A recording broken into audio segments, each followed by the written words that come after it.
तो जब 182 दिन के बाद क्या होता है, उत्तरायण और दक्षिणायन होता है। जैसे अभी कौन सी चल रहा है, अभी उत्तरायण चल रहा है, हम लोग उत्तरायण में हैं। ठीक है, इसलिए यहाँ पे गर्मी होगी, दक्षिणायन में ठंड होगा। जब सूर्य दक्षिणायन में जाएंगे तो उत्तरायण में पड़ेगा ठंड और दक्षिण में पड़ेगा गर्मी।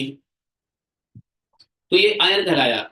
और जितने समय में वे सूर्य भगवान अपनी मंद तीव्र और समान गति से पृथ्वी और पृथ्वीमंडल के सहित पूरे आकाश का चक्कर लगा लगा जाते हैं, उसे अवान्तर भेद से संवत्सर, परिसंवत्सर, इडावत्सर, अनुवत्सर अथवा वत्सर कहते हैं।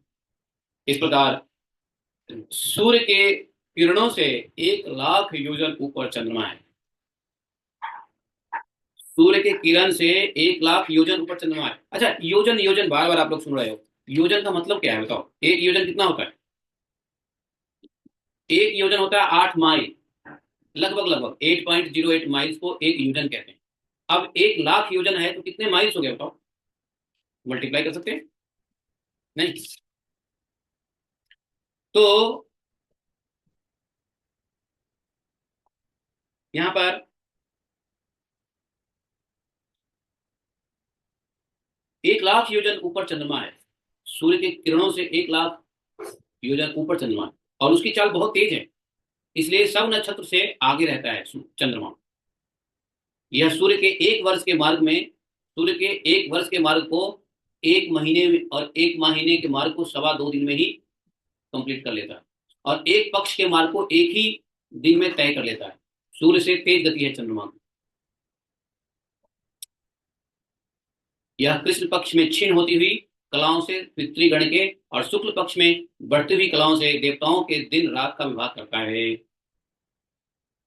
तो जैसे हमारा 15 दिन होता है शुक्ल पक्ष, तो देवता के दिन होते हैं। जब हमारा कृष्ण पक्ष होता है तो देवता के रात होते हैं। तो इससे समझ सकते हैं कि स्वर्ग लोग किधर है फिर।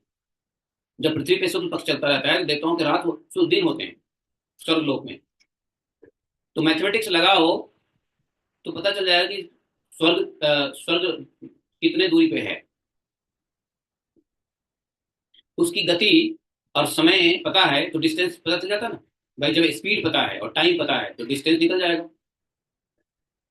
तो यहाँ स्पीड पता है कि भाई वो 15 दिन में, शुक्ल पक्ष 15 दिन तक रहता है वहां पे रात, शुक्ल पक्ष मतलब दिन और कृष्ण पक्ष रात। तो यहाँ पे स्पीड पता चल गया, तो आप डिस्टेंस निकाल सकते हो।